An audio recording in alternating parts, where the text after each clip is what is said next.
Hello and welcome to the British Dapper, and today we're doing a trial and test of Clark's Atticus boots.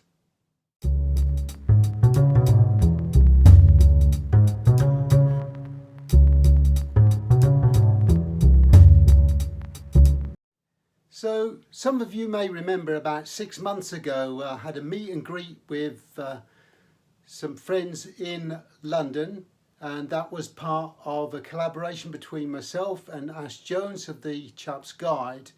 And we're now going back into London again, having started up a club called the Nirvana Club, to have another meet and greet and session with the people that we met, and also start up this new club looking at sartorial wear.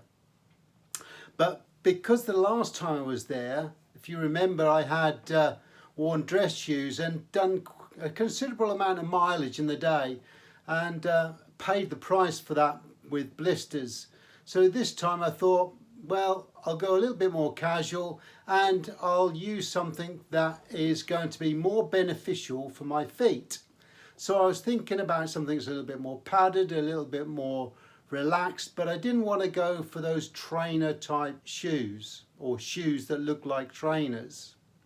So I went for this, and it's very much on the classic Clark's desert boot design. It's a chukka boot design, very straightforward unit. The only difference is, instead of having that crepe sole unit, this has got a molded rubber sole with a slightly textured sole on it to give you some grip. So it's a little bit more for damper conditions, maybe you could argue, although this is in a suede, a cognac suede, and it has got some extra padding in the actual cuff of the actual top part of the boot, which should give a little bit more comfort. Clark's are renowned for being comfortable footwear, so I've got great expectations from these. I would say initially they are a little bit generous on their size.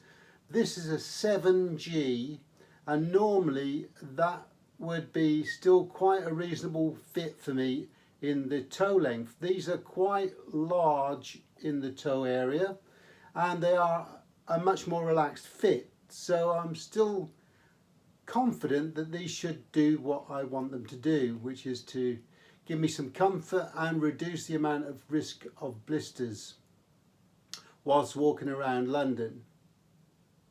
What I would say with these is that no disrespect to Clark's at all, these are manufactured in India now, and whilst I have nothing against foreign trade or foreign workers, I do question the ethical side of it, and also the ecological side, because these have to be transported from India to the UK, and no doubt they are shipped, whereas if they were made locally by Clark, then it is limited on the amount of travel, so it does have an impact on the environment. Hopefully these will give us what we want, which is that added level of comfort in a casual sense, but a little bit more robust than a desert boot because of this time of the year. There was a shoe version of this, but I decided to go for the boot only because the time of the year was still in late winter, early spring, and so we could get some really nasty weather still. So that's why I plumped for the boot, and we'll see how we go with this. So this is what the boot looks like on, and quite an aesthetic look. Like I said, it's on that chukka boot design, very much modelled, I would say, on their classic desert boot, which has been a success for generations. So I'm interested to see how this new sole unit performs.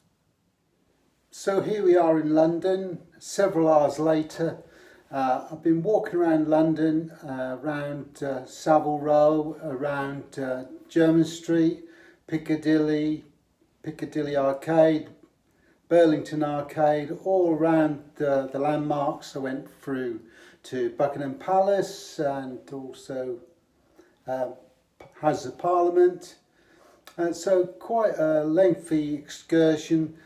Been on my feet about 4 hours now, wearing these shoes, walking constantly for those 4 hours. Not a problem so far at all. No sore spots, no rubbing points. So at the moment, from a comfort point of view, thumbs up. We'll see what tomorrow brings. Here we are, day 2, and we're wearing a gingham shirt and a pair of blue jeans. Wearing them with those boots, seeing how we're getting on the second day. Great pair of boots. They go really well casually with this sort of look. So we'll see what today brings.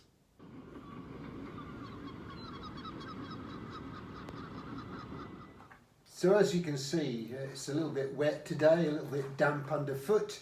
Really should have done a review of wax jackets instead of Clark's footwear. But talking about the footwear, they cope admirably in the wet conditions, and my feet are still dry despite walking around for 4 hours in the wet, and they actually still blister free, no sore spots. So thumbs up so far. Really well put together pair of shoes and really good in wet conditions so far. Interesting to see how they dry and how they fare then. So today is my final day in London, the third day wearing these boots, and as you can see here, they dried out quite well. And in fact, they don't even look like, I was expecting to see that white residue you get from when something dries out, especially with suede. You get a white mark from the salt in the water, from the pavement, but nothing like that at all. They cleaned up really easily.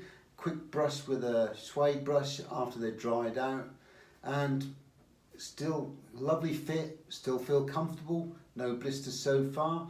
Third and final day, let's see what today brings.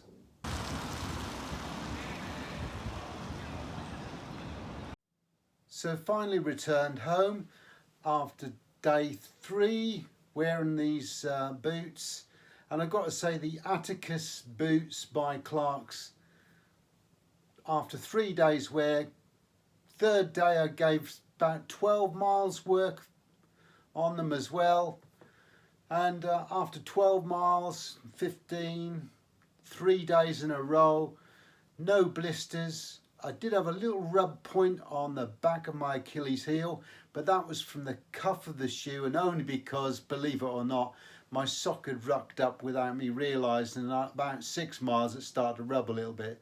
So after that slight adjustment, no problems again at all. So, you know, it's a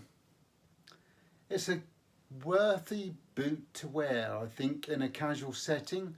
I would say though that the retail price is set at £90. These were reduced in sale to £72, and I think that's more realistic retail price to start with. Could be, you know, the shoes and the boots that they have are, you know, relatively good quality, but I don't think they justify that higher price point of £90, £95 a pair, when comparatively you've got companies like Marks and Spencer's turning out something very similar construction and properties, for example the rubber soles, for around about £70, between £60 and £70. So I would say though the Attica is actually not a bad boot at all. It is Goodyear welted as well, so you could potentially get it replaced on the sole, although I would say for that price maybe it might cost you quite a bit to have them actually resoled. They are a rubber sole, and a very soft rubber sole, rather than a hardened rubber sole like a day-night sole. So maybe that's not really worth that sort of price to spend on getting them repaired. But overall, they've kept my feet dry in very wet conditions, and interestingly, when they were dried from being wet, I was expecting to see that water line, that white frosted effect from the salt in the from the pavements, you know, because we are talking February still, so you get salt and water. But actually, when they dried out, no residue marks or water marks at all.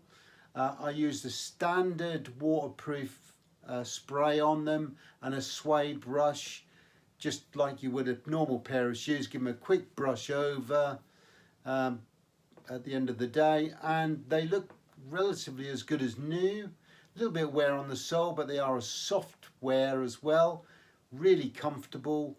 Slightly spongy insole insert as well. So all in all, a great pair of shoes to wear in that urban environment where you're doing quite a lot of walking. So the review basically comes back as a thumbs up for the product. I would suggest it is a very casual look. I can't imagine anybody trying to wear these sort of boots with a suit, purely because they are more of a relaxed style, very, very similar to a chukka boot, but I would say more akin to a different type of sole on a desert boot design. So they are much more relaxed and a much more informal look. Now, I'd like to take this opportunity to confirm that I'm not getting paid or any recognition from Clarks for recommending their product. This is an independent review. I don't get any affiliate payments or any financial reward from Clarks to do this. If it had have gone the other way, then it would have been a negative review and I would have still delivered it in this forum. So all credit to the product and not any financial incentive behind it. So I hope you enjoyed the video. If you did, give us a thumbs up. If you'd like to subscribe, then please feel free to do so. Until next time, take care.